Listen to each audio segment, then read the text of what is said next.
You are farming land your grandfather owned. The men who just took it don't speak your language.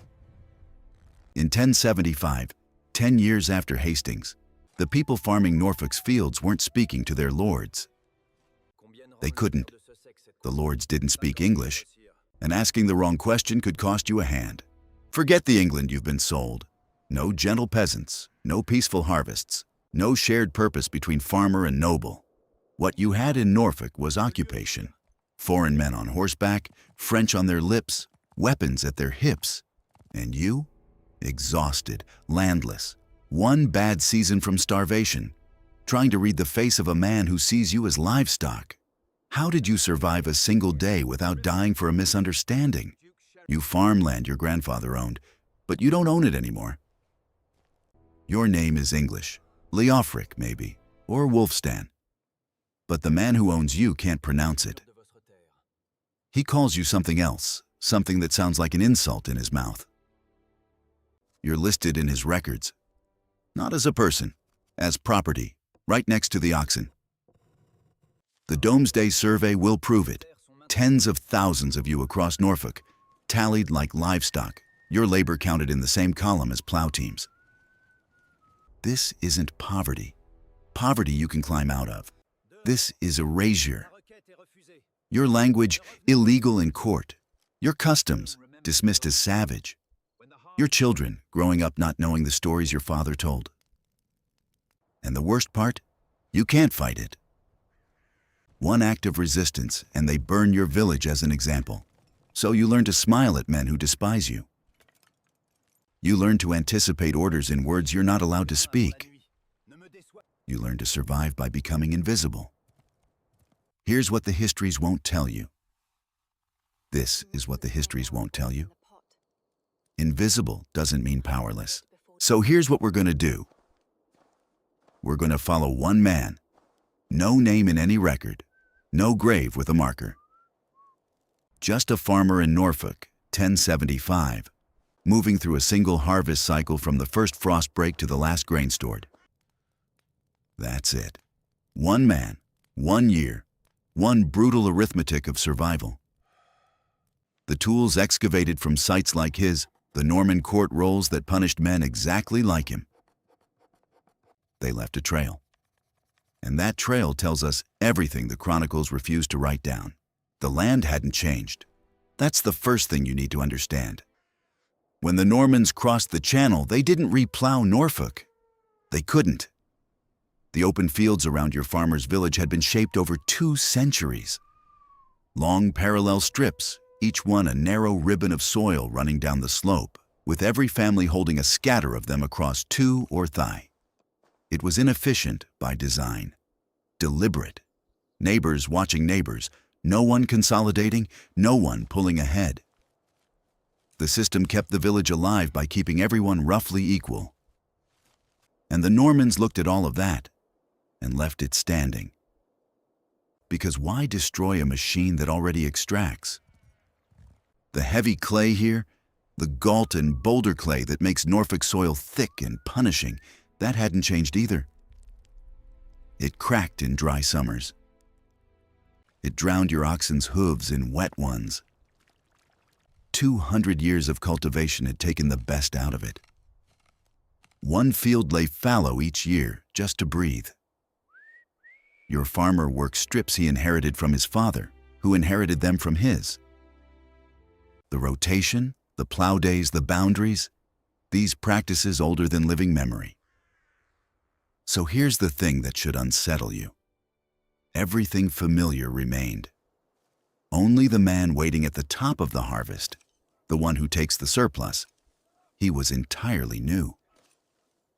And he had no reason to be gentle. You want to know what your Anglo-Saxon farmer ate before dawn in 1075? Not much. And what he did eat wasn't his to keep. He wakes in darkness, no window. Smoke from last night's fire still thick near the roof. The bread on the board is maslin, wheat cut with rye or barley, sometimes oats if the harvest went badly. Dense, sour, the kind that sits in your stomach like a stone. There's pottage in the pot, leeks, beans, maybe a handful of greens if his wife foraged yesterday. He eats it cold. No time to rebuild the fire. The ale he drinks isn't what you're imagining. It's thin, bitter, brewed from what was too sprouted or too damaged to mill into flour. Because here's what the excavated hearth sites won't tell you on their own. The good wheat? The stuff that would make real bread, bread with some lift to it? That's already gone. Spoken for, promised. It's rent. It goes up the hill to the Norman Hall before your farmer's family ever sees it. So the question you should be asking isn't whether what he ate was enough. It's whether a man running on Maslin and bad ale and yesterday's pottage could survive what came next. Because the work was about to start, and it didn't care how hungry you were. The Normans didn't invent peasant obligation. That's the first thing defenders of the conquest will tell you. Anglo-Saxon farmers already owed their lords renders in grain, in livestock, in labor. This was ancient. This was expected. So the argument goes, what changed really? Everything changed. Here's what you need to understand. Pre-conquest obligations were negotiated across generations. They had rhythm. A farmer knew what was owed and when. But the Norman lords who carved up East Anglia after 1066 weren't inheriting a relationship. They were installing one. And they priced it differently. On post-conquest manors across Norfolk, labor service jumped to 3 days a week on the lord's domain. 3 days. That's not rent. That's half your working life given away before you touch your own strips. Your own crops could be rotting in the field, while you plowed his. Then there was the mill. Your farmer couldn't grind his grain where he chose. The Norman lord owned the mill. That was the monopoly. You used his mill, you paid his toll, and if you tried grinding by hand in secret, there were penalties for that. So every step of turning grain into bread cost something. Add the boon work days on top, harvest time, planting time, additional compulsory labor beyond the weekly 3. The calendar of obligation left almost no slack. A bad week didn't stay bad. It compressed. It bled into the next week and the next. So here's the question you should carry forward. If your farmer's time was already gone, who was actually working his land? Now think about language, not as culture, as danger. You are standing in a Norfolk field in 1075. A Norman official rides through. He speaks to you, and you understand almost nothing. Not because you're slow, because the gap between Norman French and Old English is total. These are not dialects of the same tongue. They do not share a grammar, a root system, a logic. When he speaks, you are hearing a foreign country, and that gap could kill you. When an order was misunderstood, the farmer didn't get a second explanation. He got a consequence. Maybe a fine, maybe a beating. Maybe his tools confiscated, his strips of land reassigned, his family flagged as difficult. The Norman didn't need to prove intent. Non-compliance looked identical to defiance, and he wasn't required to care about the difference. This is where the reeve becomes the most important human being in your world. He's Anglo-Saxon usually, appointed by the Lord to sit between 2 languages, 2 systems, 2 kinds of power.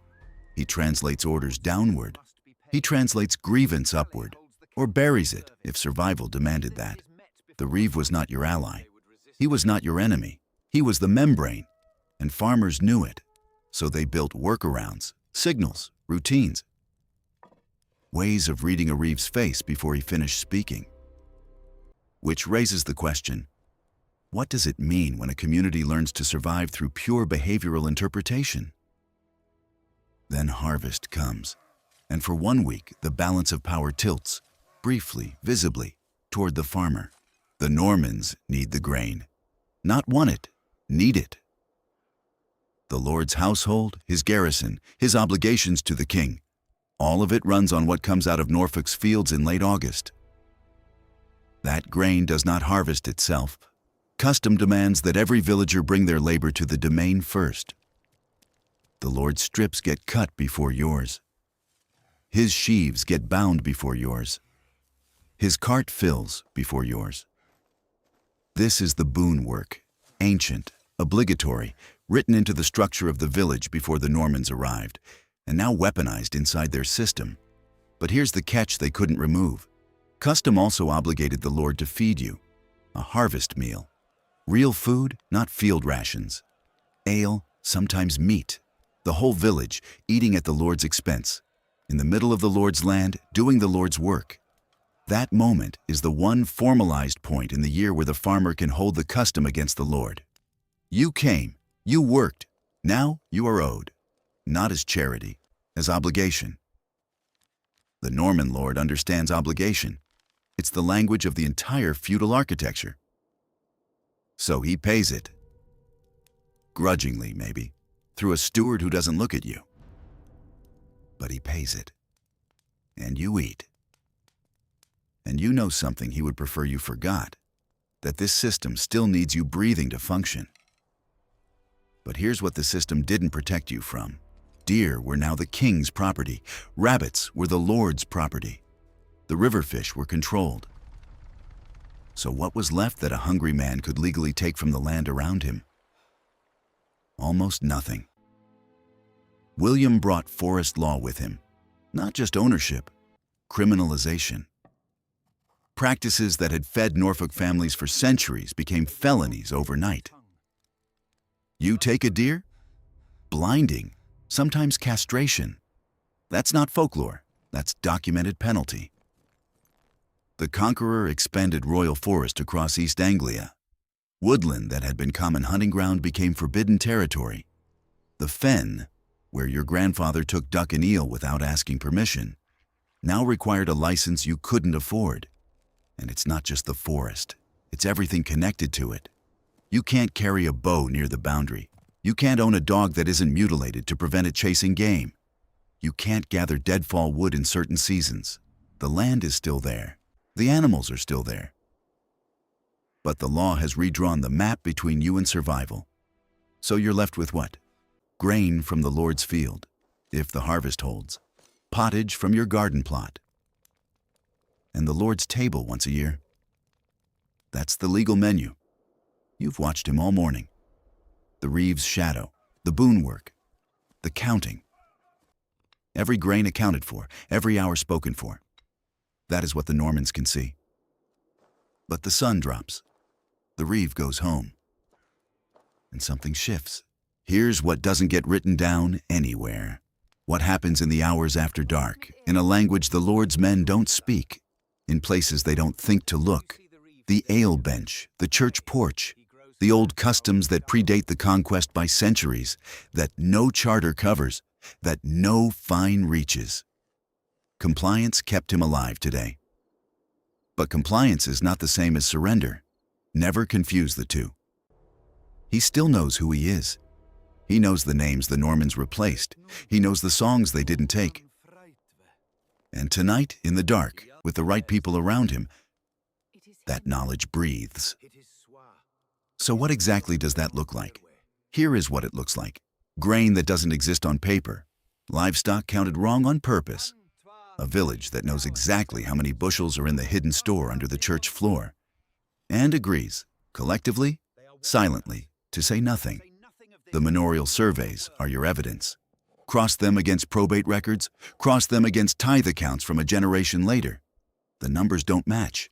They never match. And the gap isn't random error. It's too consistent, too directional. Always less on the Lord's survey. Always more when the Normans aren't asking. That takes coordination. That takes trust. That takes a village that has decided, without a meeting, without a document, without a leader, to lie in the same direction at the same time. Now ask yourself the question that matters. Was this resistance? Or was it just survival? People hiding food so their children don't starve. Here's the thing the Normans made clear. The Normans didn't make that distinction. Get caught concealing grain. You're punished the same whether your motive was politics or hunger. The Lord doesn't care why you lied. He cares that you lied together, which means the village already crossed the line. The moment they coordinated silence, They became something more than frightened farmers. They became a network. And networks have memory. They have rules. They have ways of knowing who to trust and who, very quietly, to cut out. East Anglia before 1066 had the highest concentration of free peasants in England. What happened to all that freedom? Look at the Domesday Book. In Norfolk, the numbers tell a brutal story. Between 1066 and 1086, the sokeman class collapses. These were legally free men under Edward the Confessor. They owned land. They could move. They could sell. They owed rent, not labor. 20 years later, reclassified. Villains now, bound to the soil. The Normans didn't just conquer the land. They rewrote the legal categories. A sokeman under Saxon law had protections. He could appeal to the shire court. He could negotiate terms. Under Norman tenure logic, that same man becomes a villain, and a villain can't leave. His labor belongs to the lord. His children belong to the manor. This wasn't random, it was systematic. The Normans looked at East Anglia's free peasant class and saw a threat. Independent farmers with legal rights are hard to control. So they changed the law. You want to know why Norfolk was ready to rebel in 1075? Because the people plowing those fields remembered being free. Their fathers had been sokemen. Now they were villains. And some of them, the ones on the worst manors, were sliding even lower. Towards serfdom.